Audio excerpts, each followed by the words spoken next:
joking around. Feels so good when he jokes. What's this company called? Shirts and pants. Holy shirts and pants. It's a little corny and obvious, but what do you get out of being subtle, right? That's a hell of a good project. And boom, we are live. Welcome, folks, to the American Movie Podcast. If you've never been here before, welcome aboard. I go through movies, news, documentaries, Netflix series, Netflix originals, and today we're going over the one and only of 2019, Joker. So, I loved this show. This was incredible.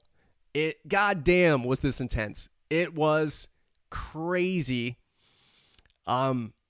Joaquin's performance was stellar. He just is amazing in this. He chews up the screen like he is in. The direction is incredible. The narrative is incredible. The depiction and the downward spiral of Joker is just crazy. So this is the beginning story of how Joker becomes Joker. And it is scary, man. It is not for the faint of heart. There are abrupt, short spurts of violence in here too. So it's not for everybody. But this is a straight drama. There's no goofy little smoke bombs. There's nothing like that. It's so real and so realistic, and that's what I love about it.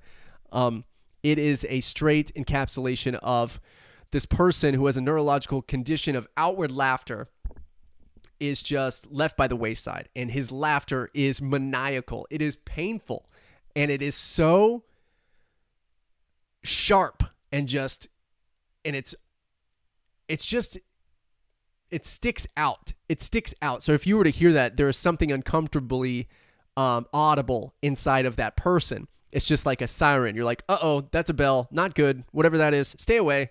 And it's like he encapsulates that to the point where it's painful, and he holds his chest, and he coughs, and he has to regain his composure while he's speaking. So, and he even it's to the degree where he carries a card that says, hey, please forgive my abrupt laughter. It's a neurological condition. I cannot control it. Please forgive me, and please kindly return this card back. And he substitutes that card for a different card.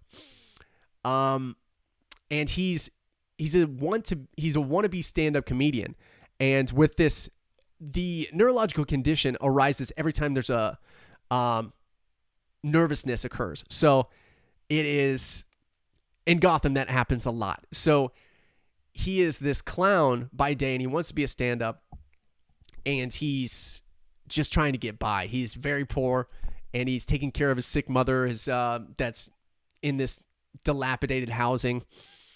And you get empathetic with this guy, Arthur Fleck, and you get very empathetic, and you start to feel bad. And then you see the downward spiral of him into chaos, and it is one thing to be like, you see terrible things happen, and there are terrible things happen for absolutely no reason in and of itself.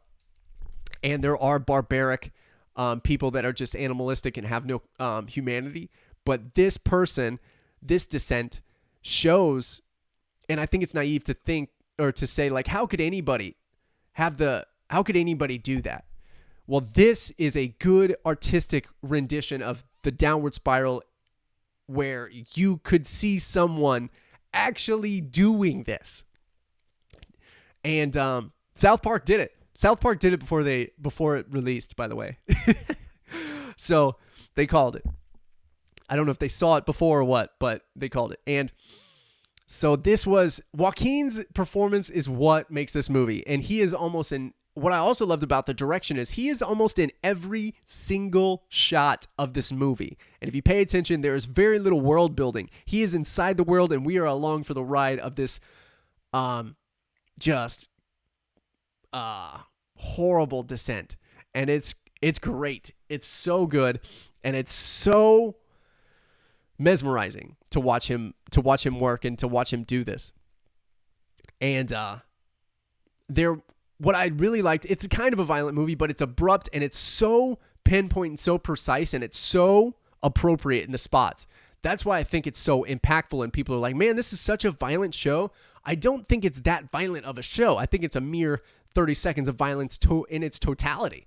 But it is just precise, and it's just like abrupt, and it just happens, and you're like, oh my God, I can't believe that. And I think the lack and the use of it is so appropriate, and that's why it's so impactful, and people say it's so violent, because it's so quick, and it's so scary, and it's crazy, and it's so good.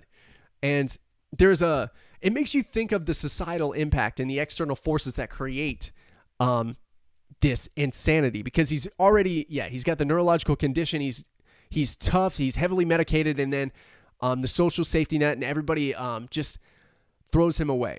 And that's what's I noticed about it a lot, is that it's a great portrayal of this. And I highly recommend you check this out. This is one of the best villain movies I've seen. And it's not even it's not goofy super. It's not goofy super. It is just horrific and intense and harsh. And it is so good. So I highly, highly recommend it. Gotta check it out if you can handle it, because it's tough. It is tough in spots, man. It's not easy to get through.